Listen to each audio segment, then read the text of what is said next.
Hi guys! So today is the video I promised you guys, which is 10 things to think of before getting a pet. If I knew those 10 things, I would have never gotten this rascal. No. But yeah, you should think of these things because my fingers have been chewed up now. And soon you'll see me like this. So guys, these are 10 things you gotta think about before getting a dog. Are you ready?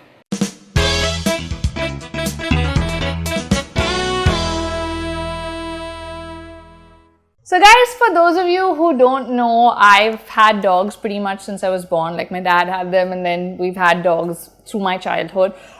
Just the last, I think you guys saw Ruskin in a few of my initial videos, but he was very old, poor guy.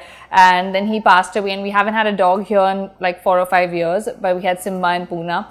But yeah, I just felt like, suddenly getting a puppy here after so many years, I realized all the things and the work that goes into it, and I felt like a lot of pet owners or dog owners don't think about these things before they get a dog, and then a lot of times people have to give up the dog, or like we've actually had my previous dog Simba was for a friend and he couldn't look after it, and then we took him in and like kept him. So I just feel like to avoid those things, I want to help people. If you're thinking of getting a dog, think of these 10 things before you get a dog.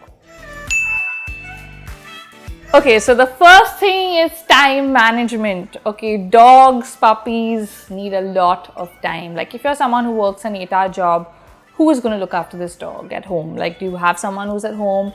Do you have help at home? How are you going to manage this? So for the last 2 weeks, I have been doing nothing but looking after Mars. Like this has been my sole purpose in life. As you guys have seen on Instagram, I spam you with his videos and pictures because you have to be that dedicated. You have to train them, you have to potty train them, you have to clean their potty, which is all over the house, and they need time. So think hard and long before you adopt a dog, which is why we waited this long, because we wanted to make sure that we can manage, because my parents are older now, I am working, I'm busy, but we had to take a decision to take out time so we could adopt a dog, and now we all have our designated duties for the dog, and it's a lot of joy, but it's also a lot of work, so you do need a lot of time. Also, another thing is, once the puppy grows, you have to walk the dog at least 3-4 times a day. So either you have to get a dog walker, or someone has to be in a position to walk this dog for the next few years. So you have to think this through, guys. It takes a lot of time and a lot of energy. Number 2, do your research about breeds. Okay, I know a lot of people like to get all these fancy breeds or big dogs. Mars is an indie and he's a stray that we adopted. I would recommend adopting a dog. I think all our dogs have been adopted except for one. So yeah, you really need to think it through, because a lot of people think, oh, the puppy is so furry, so cute, so small, and then suddenly it becomes a Saint Bernard, and then they're like, I don't know what to do with this dog. That's another thing. Speaking of Saint Bernards, think of where you live, the temperature. I feel like it's criminal to have a big dog in a small house where they can't move, or if they're dogs meant for snowy weather and you keep them in this weather, I think that's terrible. I would not do that. I would say, get a dog that's right for the right climate and all of those things. Know how big your dog is gonna get, guys, because I feel like a lot of people cannot handle dogs when they get bigger and then they abandon them or give them away, and that's just terrible. So think it through before, because the puppy is going to grow up and it's going to be much bigger than you get it, and that's something you need to know before you get it. So think. Also, the other thing you want to keep in mind is big dogs drool a lot. Okay, I remember my Alsatian used to drool all over our clothes. Also, say bye bye to black clothes, because you're gonna be covered in hair if your dog is furry. Mars is an indie. He's not even a hairy dog, but you can see my pants are covered in dog hair perpetually.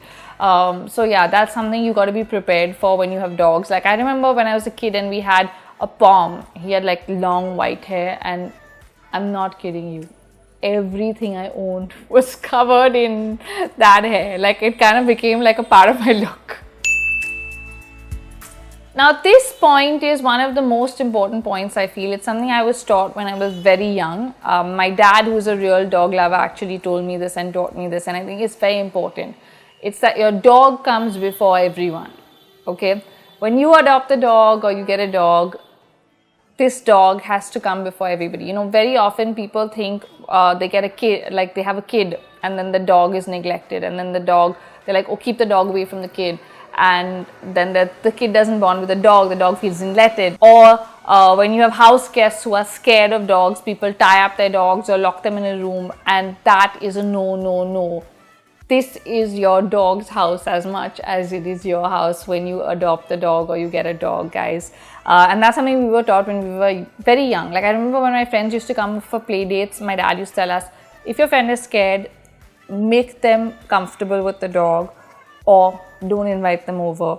But the dog is not going to be tied, or the dog is not going to be locked in a room, because that's not fair. This is his house and your house. So you gotta learn to share the house and share the space. Like, would you lock your family member or your kids in a room if your guest didn't like them? You wouldn't, right? So the same way, you can't do that to your dog. And I feel like that's so important, because so many people do this, and it breaks my heart to see dogs chained in one corner of a house like for 8 hours of the day, or like just, you know, this is their space, this is their home. They are a part of your family, and make sure they come first. Dogs, just like babies, are very, very expensive. Think about like getting a new family member, basically. It's like having another person in your house.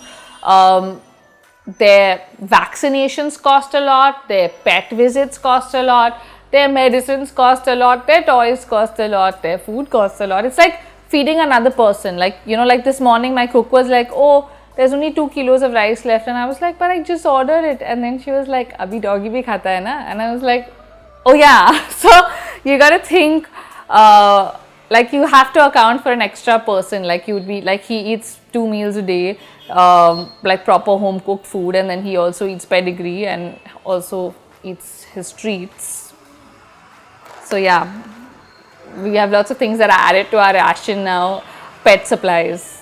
So this whole section is become Mars' section. You can see he's got his medicines here, pedigree, biscuits, treats, more pedigree.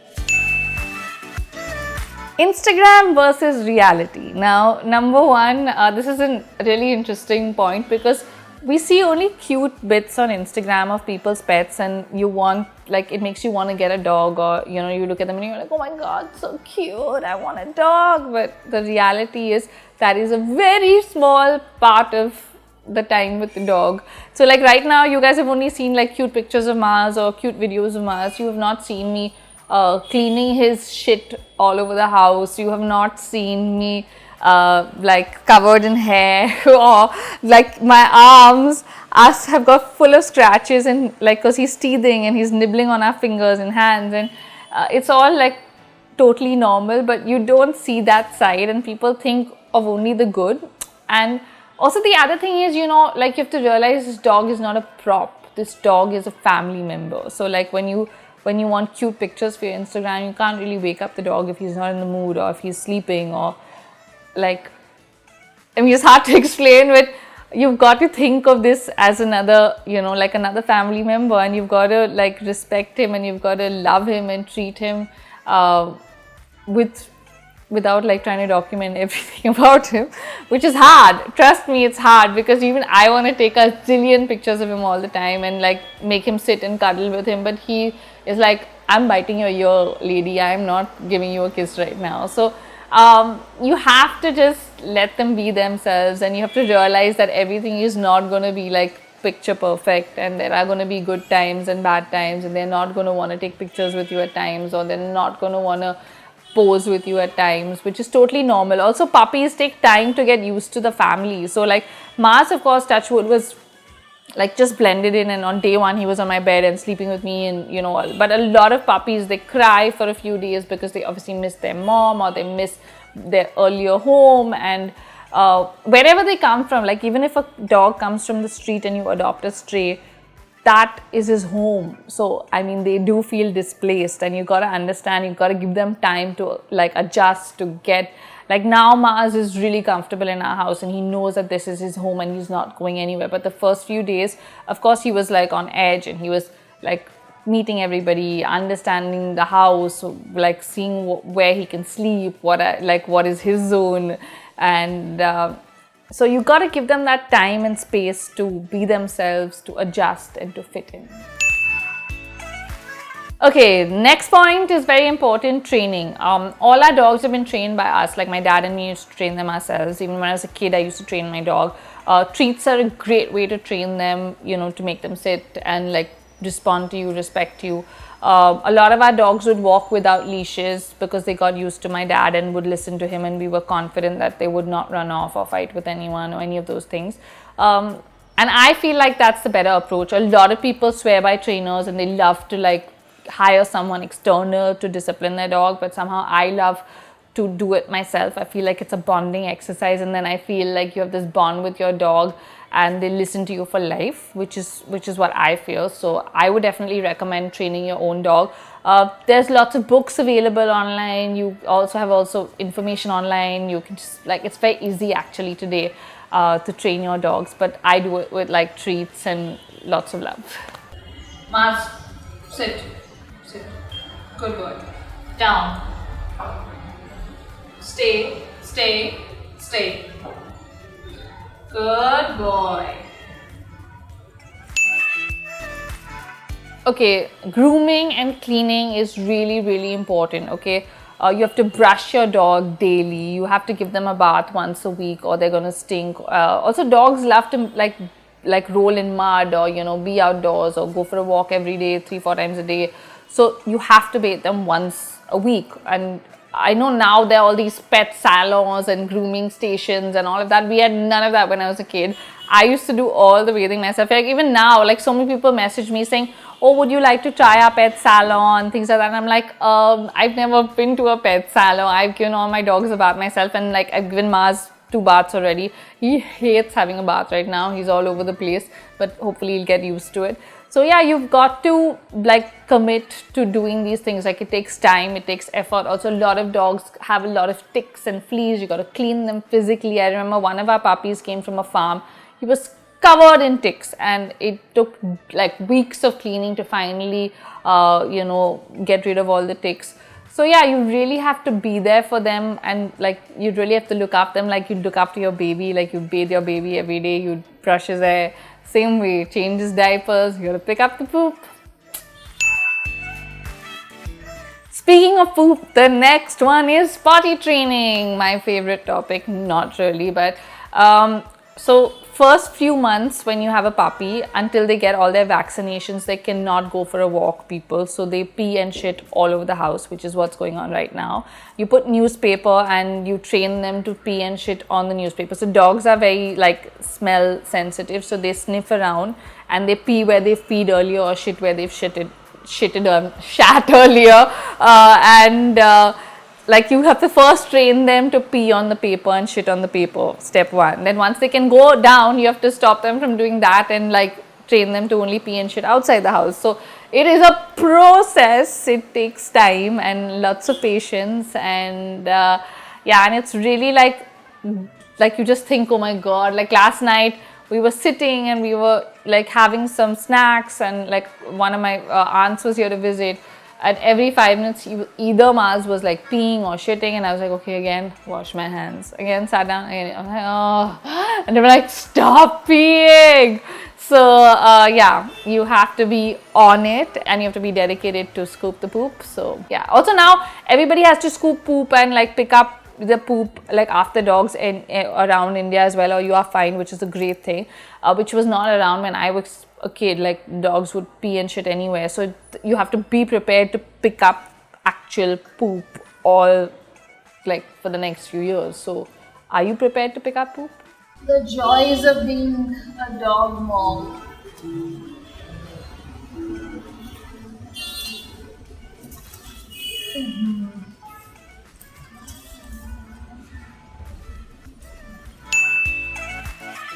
Okay, are you a dog lover or a dog liker?